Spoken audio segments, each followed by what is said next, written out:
क्यों एक लड़की ने खुद को रोनाल्डो के बच्चे की मां बताया, फिर रोनाल्डो ने उसे चुप कराने के लिए जो किया जानकर चौंक जाएंगे। रतन टाटा और गौतम अडानी में ज्यादा शो ऑफ कौन करता है और क्या ओयो रूम्स जल्दी बंद होने वाले हैं? इस बात से खुद ओयो के फाउंडर हैरान हैं। रोनाल्डो ने एक बार एक लड़की को गलती से प्रेग्नेंट कर दिया था और उन्हें इस बात का पता जब चला जब एक बार क्रिस्टियानो रोनाल्डो को एक लड़की का फोन आया। उसने कहा कि उसके पेट में जो बच्चा पल रहा है उसके बाप तुम हो। जिसके बाद रोनाल्डो ने अपने मैनेजर से कह के बच्चे का डीएनए टेस्ट करवाया। डीएनए टेस्ट से पता चला कि वो बच्चा रोनाल्डो का ही है। दरअसल कुछ समय पहले जब वो अमेरिका के एक बार में गए थे, वहाँ पर उन्हें एक 20 साल की एक बहुत ही हॉट बार गर्ल दिखी। रोनाल्डो ने उस रात उस लड़की के साथ शारीरिक संबंध बना लिया, लेकिन बाद में उन्हें पता चला कि वो लड़की प्रेग्नेंट हो गई है और उसके पेट में उनका बच्चा है। जिसके बाद रोनाल्डो ने उस लड़की को 100 करोड़ देकर बच्चे को अपनाने का फैसला किया। लड़की भी उस समय इसके लिए तैयार हो गई, लेकिन कुछ समय बाद वो लड़की फिर से रोनाल्डो के पास गई और रोने लगी। उसने कहा कि अपने पैसे वापस ले लो और मुझे मेरा बेटा वापस कर दीजिए, लेकिन रोनाल्डो ने ऐसा नहीं किया। हालांकि आज तक लोगों को जूलिया रोनाल्डो की मां का नाम नहीं पता चला है। रतन टाटा और गौतम अडानी में ज्यादा शो ऑफ कौन करता है? दुनिया के 11 सबसे अमीर आदमी गौतम अडानी के पास $125 बिलियन है, लेकिन रतन टाटा के पास $1 बिलियन है। गौतम अडानी की 7 पब्लिकली ट्रेडेड कंपनीज की मार्केट वैल्यू $138 बिलियन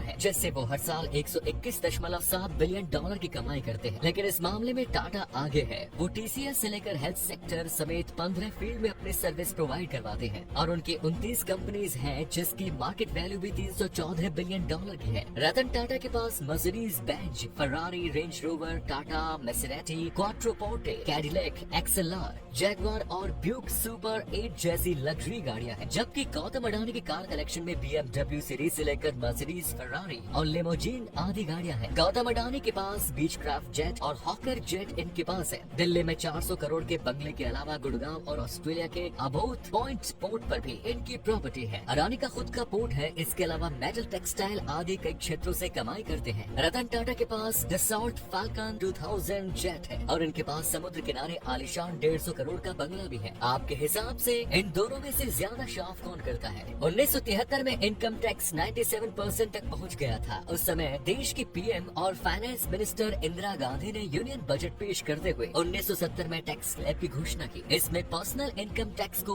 10 से 85% बढ़ाया गया। यानी आपकी सैलरी 3 लाख तक या उससे ज्यादा है तो आपको 85% प्लस 15% सरचार्ज भी देना होगा। यानी कि कुल मिलाकर 97.75% टैक्स आपको देना होता था। और ये सब हुआ था गरीबी हटाने के लिए, लेकिन लोग 20 से 25% टैक्स भरने में ही कंजूसी करते हैं। तो भला ये पॉलिसी कैसे सफल होती? लोगों ने टैक्स की चोरी शुरू कर दी, जिससे ये पॉलिसी फेल हो गई और सरकार को अपना डिसीजन वापस लेना पड़ा। एप्पल के फाउंडर ने अपनी बहुत छोटी सी गलती के कारण 19 लाख करोड़ रुपयों का नुकसान किया। 1 अप्रैल 1976 को स्टीव जॉब्स, स्टीव वोजिनिक और रोनाल्डो वने ने की थी। उस समय रोनाल्डो कंपनी के 10% शेयर धारक थे। कहा जाता है कि उन्हें जॉब्स के साथ काम करने में दिक्कत हो रही थी। जॉब्स बहुत जिद्दी और जोड़ तोड़ करने वाले इंसान थे। इसी दौरान एप्पल को 100 कंप्यूटर के ऑर्डर को पूरा करने के लिए एक मोटी रकम बैंक से लोन लेनी पड़ी। लेकिन रोनाल्डो को डर था कि कंपनी डूब जाएगी, जिसके कारण उन्होंने अपने शेयर्स सिर्फ $800 में बेच दिए और आज उन्हीं शेयर्स की कीमत 19 लाख करोड़ है।